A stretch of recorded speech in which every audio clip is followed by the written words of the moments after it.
mahilig ako mag-bike. Triathlete kaya ako. Bike, swim, run. Kilokilometro ako sa swimming. Araw-gabi, umulan man o bumagyo. Hindi ako madaling napapagod eh. Pero isang araw, I decided to run. Nung una kong sabak sa UP, ang dami kong uno. Math 11, Kilo 1, Histo 1, pati na rin N1. Tuloy-tuloy yun. Kaya lang, nung tumagal, medyo nahirapan na akong mag-adjust at mag-cope. Maraming profs na nagsabing i-drop ko na lang yung mga kurso nila kasi hindi naman ako pumapasok. Ayun, sinunod ko kasi nahiya ako. Yan tuloy. Elect na ako. Pumunta kaming EK! First time ko noon, kasama ko yung boyfriend ko. Tapos sumakay kami space shuttle, sa Eraser, sa Rio Grande. Tapos meron pang anchor sa Way. Masaya-saya talaga ng araw na yun. Tumakbo ako ng tumakbo. Friend. Si Flo lang naman yung nagyaya ng Mount Pulag na yan eh. Sem break daw kasi, walang gagawin. Hindi ko nga alam kung kaya kong umakyat ng bundok eh. But you know, 11 kami sa barkada. Hindi naman ako makakapayag na ako lang yung wala. Ako na naman. So, I said, gee, let's make akyat pulag. Tumakbo ako ng tumakbo. Alam niyo, yung tipong gusto nang lumabas ng puso ko sa dibdib ko.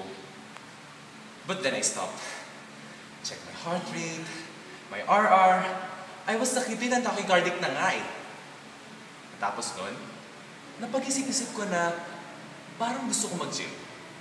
Kailangan ko magbatak eh. Hindi na ako naging regular simula ng mga panahon yun. Buwan-buwan, hirap na hirap ako sa pag-cope.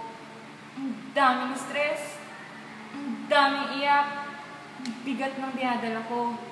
Hanggang sa nakita ko, unti-unting na rin nawawala yung mga kaibigan ko.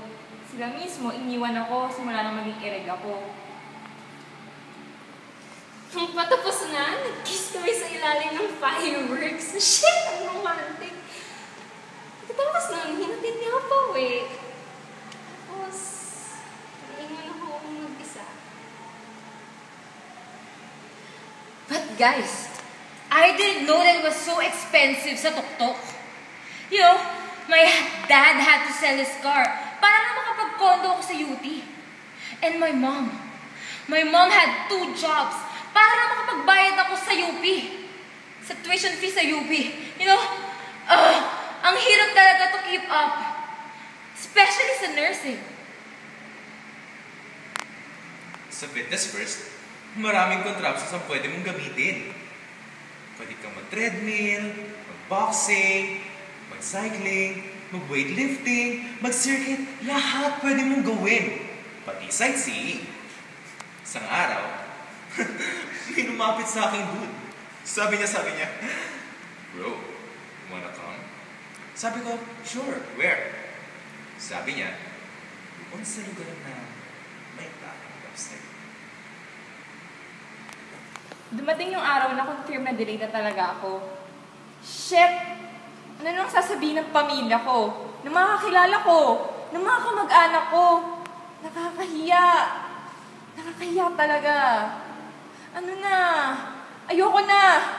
Ano nang gagawin ko? Mahal ko siya at kailangan ko siya. Pero natatakot ako na baka mahal ko lang siya dahil kailangan ko siya. Hindi ganun yun eh.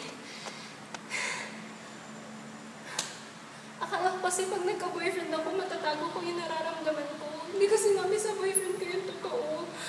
Akala ko kasi makakalimutan ko yung lahat kapag naging kami. Akala ko lang pala yun lahat.